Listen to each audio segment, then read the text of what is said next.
En un huerto soleado y bien cuidado, una mujer trabaja con dedicación entre hileras de verduras frescas y coloridas.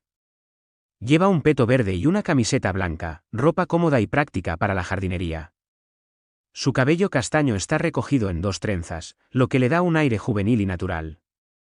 Agachada junto a uno de los bancales elevados, utiliza una pequeña pala para plantar o cuidar las plantas jóvenes, concentrándose en cada detalle de su trabajo. A su alrededor, el huerto está lleno de vida. A la izquierda crecen tomates rojos y jugosos, organizados en hileras, mientras que delante de ella hay lechugas verdes y tiernas, y otras verduras como zanahorias y cebollas. Al fondo, se pueden ver más bancales con diferentes tipos de lechugas y plantas, todas perfectamente alineadas, lo que demuestra el esmero y la pasión con la que cuida su jardín.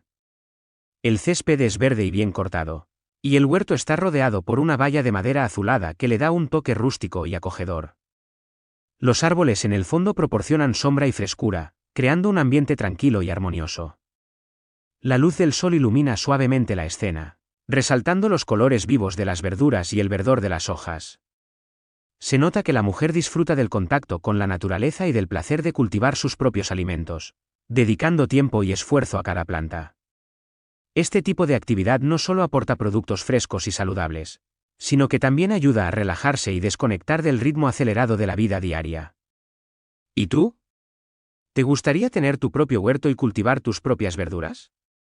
Cuéntamelo en los comentarios. Dziękuję, że towarzyszyłeś mi w tej historii. Jeśli Ci się podobało, nie zapomnij dać lajka i subskrybować kanału. Do zobaczenia w następnej opowieści.